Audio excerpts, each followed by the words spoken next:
Hello everyone, anganwadi से जुड़ी महत्वपूर्ण खबरों में आप सभी का हार्दिक स्वागत है। आज मैं आप लोगों से चर्चा करने वाली हूं FRS को लेकर के, क्योंकि पिछले कई महीनों से आप लोग देख रहे हैं कि FRS पे जगह जगह आंदोलन किए जा रहे हैं, धरना प्रदर्शन किए जा रहे हैं, हड़ताल दिया जा रहा है। साथ ही साथ CDPO को, DPO को, निदेशक को बार बार आवेदन पत्र सौंपे जा रहे हैं कि हम लोग FRS से THR का वितरण नहीं करेंगे। इसके बहुत सारे रीजन हैं। पहला रीजन है कि सेविकाओं के पास मोबाइल नहीं है। दूसरा रीजन है कि FRS पे जब सेविकाएं काम करने जा रही हैं तो FRS पे जो है कि आधार से मोबाइल नंबर लाभार्थियों का जो लिंक है वो नंबर नहीं है। माने छोटी या बड़ी बहुत सारी समस्याएं सामने आ रही हैं, लेकिन समस्याएं भी उन्हीं को पता है जो FRS से काम करना शुरू कर चुके हैं। दूसरी बात, यदि हम लोग मोबाइल रिचार्ज का पैसा यदि उठा रहे हैं तो वो हमारी जिम्मेदारी है कि हमें काम करना पड़ेगा। अब आप लोग सोचेंगे कि यह हमें FRS से काम करने के लिए विवश कर रही है। देखिए, मेरा और इस चैनल का उद्देश्य है केवल और केवल सेविकाओं के हित की बात करना, न कि सेविकाओं को बरगलाने का काम करना। आप लोग देखिएगा कि इस वीडियो के जारी होने के बाद से बहुत सारे संघ भी मुझे कमेंट करेंगे, बहुत सारी सेविकाएं, सेविकापति भी कमेंट करेंगे कि आपने ऐसा क्यों कहा कि FRS से काम करें। जी हाँ, मैं यही कहने वाली हूँ कि मैं अपने सभी तमाम आंगनबाड़ी सेविका बहनों से यही रिक्वेस्ट करूँगी कि आप लोग धीरे धीरे FRS सिस्टम के तहत eKYC करना शुरू करिए। क्योंकि सबसे पहली बात कि यदि आप पोषण ट्रैकर ऐप को प्रत्येक दिन अपने आंगनबाड़ी को ओपन दिखा रही हैं, जाहिर सी बात है कि आपके पास मोबाइल फ़ोन है। अगर आप पोषण ट्रैकर ऐप पर काम करने के लिए प्रोत्साहन राशि उठा रही हैं, यदि आप मोबाइल रिचार्ज का पैसा उठा रही हैं और अपना मानदेय ले रही हैं पोषण ट्रैकर ऐप पर ओपन दिखा करके, तो आपके पास मोबाइल फ़ोन है। मोबाइल फ़ोन का कोई बहाना आपका चलने वाला नहीं है। हालांकि यह भी सत्य है, 100% सत्य है कि किसी भी सेविका के पास एक दो सेविकाओं को छोड़ करके, गिने चुने सेविकाओं को छोड़ करके बाकी बहुत सारी सेविकाओं के पास अपना मोबाइल फ़ोन नहीं है। वो अपने पति के मोबाइल से, अपने बच्चे के मोबाइल से, अपनी बेटियों के मोबाइल से, या तक कि आस पड़ोस रिश्तेदारों के मोबाइल से भी जो है कि पोषण ट्रैकर पर ओपन दिखा रही हैं, काम कर रही हैं, ताकि कम से कम जो उन्हें कुछ प्रोत्साहन राशि मिलती है उनका मानदेय ना रुके। तो उसी तरह से मैं कहूँगी, आप लोगों से यही रिक्वेस्ट करूँगी कि आप लोग एक एक करके eKYC करना शुरू करिए, क्योंकि यह जो योजना है पोषण ट्रैकर ऐप जो है केंद्र सरकार द्वारा चलाई जा रही स्कीम है।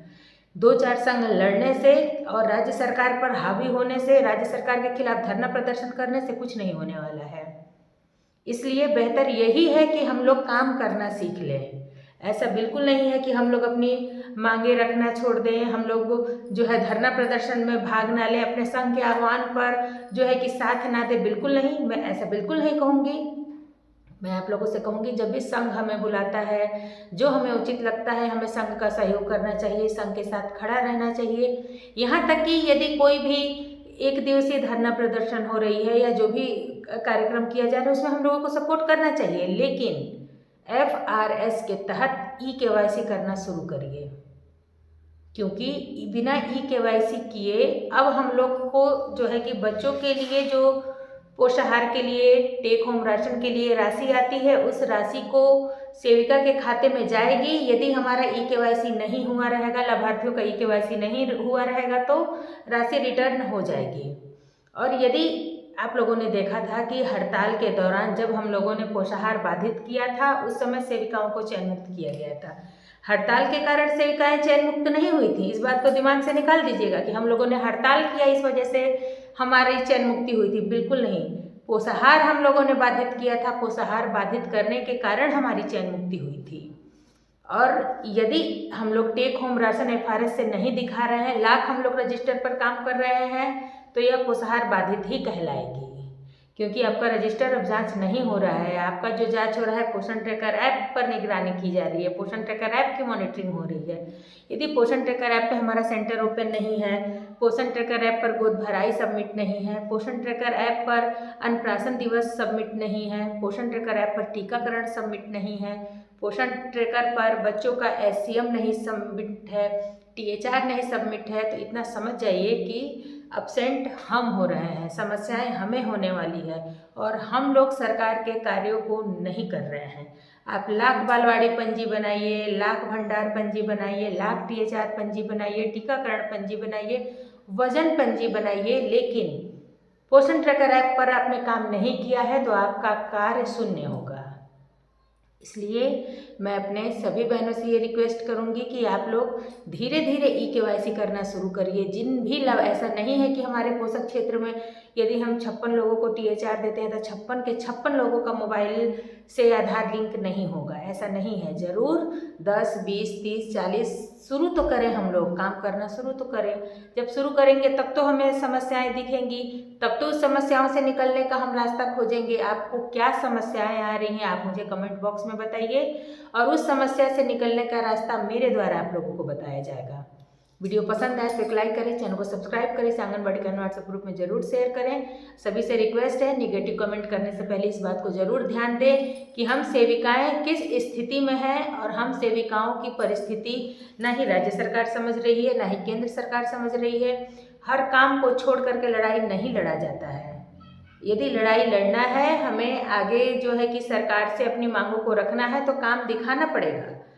हर तरह से काम स्थगित करके, छोड़ के, बैठ करके चयन मुक्ति का रास्ता फिर से नहीं अपनाना है। सेविकाओं को चयन मुक्ति की ओर नहीं ढकेलना है। मैं सभी संघों से भी आह्वान करूंगी कि आप सभी जो है कि इस बात पर ध्यान दें कि सेविकाओं को FRS के तहत काम करने से बिल्कुल ना रोकें। कहें कि आप लोग से जितना हो रहा है उतना कर सकते हैं, करिए। रही बात मोबाइल फ़ोन की, तो मुझे भी विभाग द्वारा यह जानकारी मिली है कि बहुत जल्द बिहार में भी आंगनबाड़ी वर्करों को मोबाइल फ़ोन मिलने वाला है। तो अचानक में मोबाइल फ़ोन मिल गया और तब 2 दिन के अंदर हम काम कैसे करेंगे? धीरे धीरे काम किए रहेंगे। नए फ़ोन में हम अपना पोषण ट्रैकर ऐप लॉगिन करेंगे और जो बाकी रहेगा फिर शुरू करेंगे। लेकिन ऐसा नहीं है कि बिल्कुल काम नहीं करेंगे और अचानक में मोबाइल फ़ोन मिला, विभाग का प्रेशर है कि आपको फ़ोन मिल गया है, आपको इस महीने THR करना है, तो फिर आप कैसे करेंगे? जब कुछ eKYC कंप्लीट रहेगा तभी तो हम लोग FRS के तहत THR का वितरण कर सकते हैं। बहुत जल्द हाजिर होते हैं कुछ और खबरों के साथ। तब तक के लिए सभी दोस्तों को नमस्ते।